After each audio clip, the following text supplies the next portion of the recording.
This podcast is brought to you by Sales Fuel Hire, a platform to help companies hire smarter and flag 13 toxic employee types. Measure job fit, sales tendencies and motivators, decision-making abilities, and empathy levels, and make your next hire your best hire. Try it now on salesfuel.com/hire and use promo code MANAGESMARTER for $50 off your first purchase. Welcome to the Manage Smarter podcast with hosts C. Lee Smith and Audrey Strong. We're glad you're here for discussions on new ways to manage smarter, hire, develop and retain talent, improve results, and propel team performance to new heights. This is the Manage Smarter podcast. Okay, Lee, so when you go to the DMV, yes. you want to get in and out as fast as humanly possible. That's impossible. That's totally my MO. And here in Colorado, you can actually make an appointment and get in and out fast. And guess what? Our guest today says, why are you doing that, Audrey? Because it's one of her top spots for networking in her ebook, 57 Varieties of the Best Networking Opportunities. I've been doing it all wrong. And that's one of the things we want to talk to Jennifer about today is, as a manager, as an emerging leader, is networking outside of your company to improve the size of your network and your circle.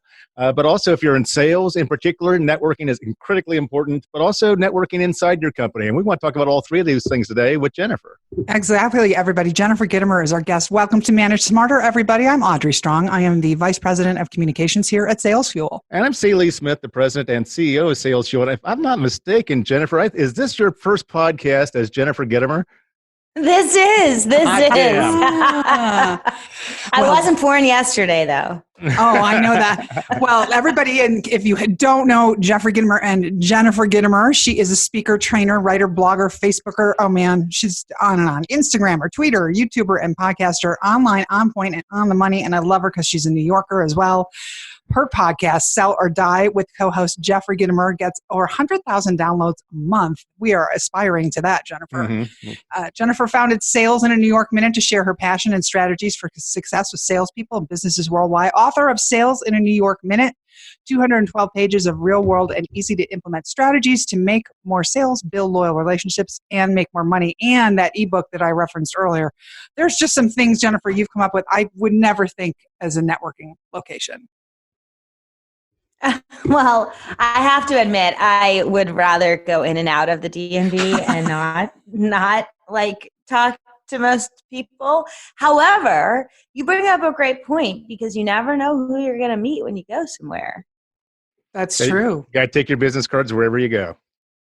Oh, hell yeah. Please, this should be a staple in your pocket or your pocketbook. That's right. So in reading through your tips on networking, one of the things that consistently threads through all of your videos and the content you've created in regards to this subject I've seen is the power of being friendly and smiling and being positive. Are we all just negative Nellies for the most part when we go into these situations, or what's your thinking on that? Well, I hate to say it, but yes, most people are negative. Audrey, you, however, are not. Thanks. You are a very positive person, so you're okay in my books. And Lee, okay, all right. No, you guys have a great demeanor when you walk into a room, and you light up a room. Each of you do, truly, and people are excited to talk to you because of that energy that you bring into the room. But what people don't realize is like how important it is. Like, you can enter a room, and if you're pissed off about the traffic or the world or some guy that cut you off this morning or stole your taxi cab or this metro that was late or whatever it may be, your kid was sick home from school, you got in a fight with your spouse, you can name 1,000 things that could go wrong before you get to your appointment. And however you walk into that meeting is how people are going to react to you, because I really feel that your energy is being carried and transmitted into the room that you're going into, and people are going to feel it, and then they're going to pick up on it, and then they're going to respond to it. Yeah, I mean, people are familiar with the concept of an aura, and I think this is actually a little bit beyond that, because there's some places you can walk into where you can just kind of feel the gloom and doom cast over you as you walk in. And there are some places where you can walk in and just feel, even though you may not be hearing a lot of excitement or noise or anything like that, you can just feel energy or electricity in the air. I think that's what you're talking about here.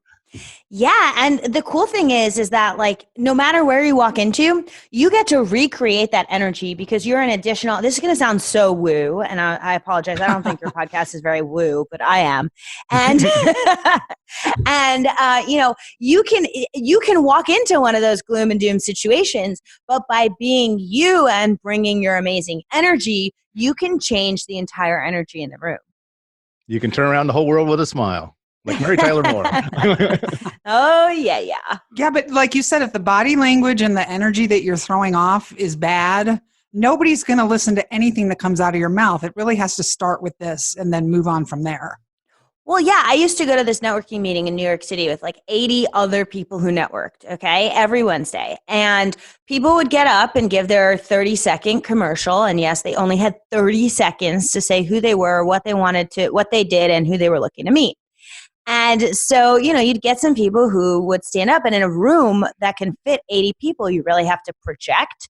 You have to look at people in the eye. You have to show that you're passionate about whatever it is you're doing, because these are all the things that you're not saying, right? So anyone like Audrey, you can teach someone to communicate better, but if they're not doing all the other things that go along with the words that are coming out of their mouth, then people are gonna see through it, right? And that's, go for it, Lee. Oh, I was gonna say you're being incongruent, and they can sniff that stuff out a mile away. Oh yeah, so there'd be people who would stand up and they'd be like, "I'm the best real estate person in New York City," but they would say it with such lackluster, like, and like you could tell they were just miserable in their job. And so if someone did that, like, am I gonna want to refer to them? No. And that's what so when I think of networking, I think of creating a profitable network. I don't think of just like showing up to meetings, giving a commercial, talking to a whole bunch of people. Like, that's all good. It gives you great practice about how to communicate who you are and what you do. But your end goal should be to be creating a profitable network around you that you can refer to and they can refer back to you. Go ahead. Oh, no, I was just going to say, in order to do that, it's who you're being when you walk into that room, when you walk into those meetings. You said that you want to leave the interactions that you have with people when networking, leaving them wanting to continue the conversation with you. Can you give some techniques and strategies and how one would actually go about doing that? Yeah, sure. That's a smart thing to say. I'm glad I said that. But, one of the things you can do is like, be a giver. Okay, don't just walk into a networking meeting assuming that I see so many people, especially guests, they'll walk into the meeting and they'll be like, okay, I'm here to get business today. Well, really? Welcome to the club. There's like 50 other people who are here trying to get business, and they're spending 52 weeks a year working on relationships. And once someone knows, likes, and trusts you, then they're going to want to buy, then they may want to buy from you, right? And so you can't just like show up and expect to sell your stuff. Show up with an intention to give. Show up with an intention to ask. Like the very, very first networking meeting I went to, which I had put off, by the way, for like a year. And that's no exaggeration. And my friend Conrad, who I had met just randomly playing tennis, was like, no, you don't understand. You got to come to this meeting. Like, you're in sales. It's going to help you. And I'm thinking in my head, like, I'm an introvert. I am not walking into a room with 100 people. And I know you guys are like, she's not an introvert. I didn't want to say that, but yeah. I am secretly an introvert. Like, and I push myself outside of my comfort zone, okay, to go and talk to other people. And I'll talk about a trick for that in a second. But so I put this meeting off for a year because I was like, oh, that's so scary. Go into this room and I have to say who I am. And there's going to be 100 other people there and they all sort of know each other and I'm not going to know anyone. And who am I going to talk? Like, I'm freaking myself out about it in my head, right? And then I finally went. I mean, the guy was so persistent. I barely knew him. We played tennis together a couple of times in a clinic. And he kept on asking me, like, as if like this thing was going to change my life. And you know what? It did. Like, it really did. And I credit him for continuing to follow up with me because it really did have that big of an impact on my life, because it opened me up to new circles. It opened me up to changing my entire identity around what I was doing and how I was helping people and impacting people and my business and all that. So it just was amazing for me. But I forget your original. What to do, right? So I went in there not even really knowing what it was about, not being this like super aggressive, like I'm just going to go get money today from all these people in the room. And what I realized was I ticked off about like, not like pissed off, but like literally like checked off on my piece of paper. I realized how that came out. I checked off on my piece of paper about 20 names of people who I wanted to follow up with after the event because I felt I could help them. And what happened naturally is I became known as the girl who visited, who was all of a sudden making all of these connections for other people. So what do you think happened when someone said to someone else, oh, I just met with Jen and she connected me with so-and-so and it was an amazing connection for me. You need to meet with Jen. All of a sudden, when you start to do that, you become known as a person of value. And, go for it. No, and go finish. Well, it's not only about making introductions, right? There's so many different ways to give value, because people ask me all the time, like, okay, well, I don't have a big network. So if I want to start building my network and I have no one to introduce them to, what do I need to do? And it's so simple. Think about their business. Think about how ideas for them, or things you can share with them that maybe you're further along with. Maybe digital marketing and they need help with that, or SEO or something that, I'm not saying give away your whole business secret for free, but give them an idea. And that is going to help you build not just a business connection, but a lifelong friend. The art of the follow-up, I think, is where you get a lot of value out of networking, and what you just described right there, which is to be thinking in your mind, how can I help this person? There's your follow-up. It's like when we were talking the other day at this charity event or something like that. You mentioned that, It's like, and I was thinking that, I know somebody who can help you with whatever, or it's like, we've got a guy, I know a guy, who can help you, achieve that goal or something like that. You want to get together and talk, or it's like, can we talk for 10 or 15 minutes over coffee or whatever? It's like, what other strategies or thoughts do you have for following up after you meet somebody at a meeting or an event? So the very first thing I do, because if you're going to an event and you're meeting a lot of people, you're never going to remember who to follow. Who do you connect the person with about the gym versus who do you connect the person with about the digital marketing agent? It just gets all blurry when you're doing a lot of networking. And so the first thing I do is I take incremental breaks, which, by the way, helps with my weird introvertedness that no one thinks I have, but I secretly have. And I go to the bathroom alone, not with like a million other girls, and I write on the backs of people's cards. So while it's fresh in my mind, I might write, Lee, I need to introduce Lee to the most amazing business owners because he can help them. Audrey, I need to, and I'll take your cards and I'll write on them with my Sharpie. I always bring a Sharpie. And then, so that's step one, because if you don't remember who you promised to connect to someone or who you can think of, and that's the other thing, like if you cannot think of in the moment someone you can connect them with or an idea for them or something of value to give them, but it's someone you want to make a connection with, star it and write in something you learned about them that you can reconnect with them about afterwards. Even if it's so simple, like someone says something,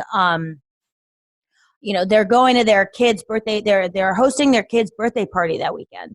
It's so easy to write back and before the party and say, hey, it was great meeting you at the so-and-so event. Have a great time at your kid's birthday party this weekend. Just wanted you to know I'll be thinking about you on Saturday. Hope all goes well. Let's catch up after your kid's party. And that point is so major for other people. And it gets looked over all the time because you're meeting so many people that people don't even think to take a step back and recognize the things that people are saying to them, that because the things that people are saying to you are meaningful to them. And do not go back and put together a template for your HubSpot system and put everybody's business cards in there, whatever, and send everybody the same email, right? Well, that's correct. But what you can do is you can send them a customized email, and then you could say, P.S. on Wednesdays or whatever day, I send out a weekly value newsletter to my email list. If you'd like to join, click here. I'm not going to spam you, but I do want you to know I will give you sales strategies or whatever it is you do, whatever kind of strategies, and feel free to join. But everybody gets a different email, though, because it has to be Absolutely. personal. Yes. Yeah, of course. Please do not put them in the yes, exactly. Everybody can spot those a mile away anyway. Yeah, a lot of networking groups are not banning them. I'm not thinking of the right word on the spot, but they're not allowing you to email to put the entire group on your email list without their permission. Now, a lot of these techniques work well. One thing Lee wanted to touch on is in terms of, I don't know if you need to be a super connector at work unless you work for like a company like Boeing that has, 100,000 employees around the world. But internally, all the things we just talked about should apply as well, correct? With your internal stakeholders and your coworkers? This should apply in life. No matter where it is, if it's at your kid's school and you're meeting people, ask questions about them, follow up about them, because I guarantee someone who you least expect it will know someone else who can help you. And once you give them something of value, they're going to feel indebted to you. They're going to want to help you. And so, yes, of course, this should happen inside your work. If you're in sales, for example, you can sell the product, but then other people probably have to deliver it, other people market it, other people service it, right? And so you want to be connecting with those other stakeholders that are going to be touching your account so that you can have relationships with them too. And it cannot hurt to make good connections with them. And that's what I'm talking about. Like when I say the profitable network, it's really all about creating a network around you that is bringing in profit full of ideas, profit full of value, profit full of extra and new relationships, all of that. And of course, money. Another piece of advice I would give to people too is make sure that your circle, your network, includes a fair number of people outside of the industry that you're in. Because you're going to get a lot of different ideas, from people that, aren't looking at the world the same way you are, or dealing with airplane parts, or dealing with whatever it is that you sell. And I think some great ideas can come from that. Yeah, for sure. And you're going to find community where you least expect it. And it may be because you go to a cooking class and everyone in that room has a shared passion. You either want to learn to cook, you all suck at cooking, or you love cooking, but you're all there for a reason and you're bonding over the activity. And so that is usually like not people who are in the same exact industry as you. That's something when you take a course like at the gym or an extracurricular kind of thing, that's always something that with people of all different industries and backgrounds, and that's a great place to meet people too. I want to touch on something when you were talking about company events, and by that kind of stuff, we're talking about the annual parties, the holiday parties, team building events, sales meetings, annual meetings, things like that. I love it because it's like when you talk about that in your ebook, you use the hashtag "Stay Sober." I mean, you know how many people get wasted at holiday parties and then regret it the next morning or do something stupid or say something stupid. We had someone get fired the day after our holiday party like 10 years ago at the company I was working for because she did some really, really stupid things that night. But why? Like, is that one night of free booze really worth it? To me, it's not. But and in sales, especially, there's so many customer meetings and dinners and things where people are getting wasted. And for me, I'd rather have a clear mind where I can write down the things the customer is talking about and really do my job in following up. Because at the end of the day, you're there to serve the customer. Even if you're becoming friendly with them, if you become too drunk to serve them, you're not their friend forever. You're still in a service position. You have to remember that. And let them get loose and tell you their life story or whatever. You stay sober and take notes. That's right. And I'm going to challenge your listeners if they're up for it. So I want you at your next, because the holidays are coming up. I don't know when this is airing, but I want you at your next event, whether it be a corporate meeting or a seminar or a holiday party, to go talk to 3 people you don't know. Because what happens is you enter with the people you know, you stand in a circle or at a table with the people you know, and then you go home and you think you had a great night. And I'm going to challenge you that if you open your network up and you open your eyes and start talking to 3 new people, you never know what's going to come of that. Well, your website is sales and a New York Minute and nyminute.com. And we encourage you to take in all the wonderful blog posts that Jennifer has on there. And I love you on all your videos on your YouTube channel as well. Also, Sales and New York Minute on YouTube. Any last tips on icebreakers? We got about a minute left. It's so easy. People try to come up with these corny, whatever, dad jokes or whatever. Just ask about them. Just ask a question about them. And that's what I was going to say before when I said it's a tip for introverts. Like, you don't have to show up and start talking about yourself, because in reality, most people don't even care. But people love to talk about themselves. And so if you're genuinely curious and want to know and can ask them a question, you get to just stand there while they talk to you and listen. And I guarantee they'll walk away. I once had this conversation with a person. She spoke for about 10 minutes. She didn't ask me one question. I asked her a bunch of questions. I learned all about her. She knew not really anything about me. And you know what? She told our mutual friend, because my mutual friend called me up that day and she goes, "Oh my God, so-and-so loves you. She's obsessed with you. She said you're her new BFF." And I'm like, really? She doesn't know anything about me. But that's the power of asking questions and listening. Yeah, and your hubby actually likes to say that the person who asks the questions is the person in charge of the conversation. I think that applies to networking too. Yeah. That's true. He's a smart man, isn't he? Yeah.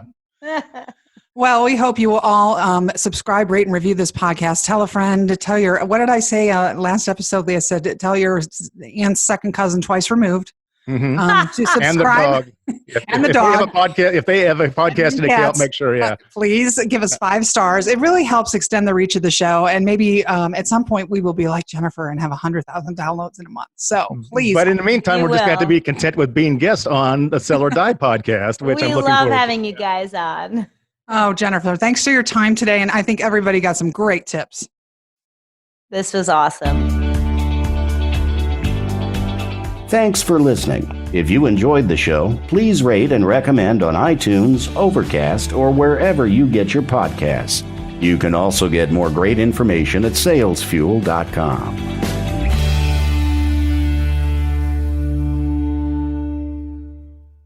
This podcast is a part of the C-Suite Radio Network. For more top business podcasts, visit c-suiteradio.com.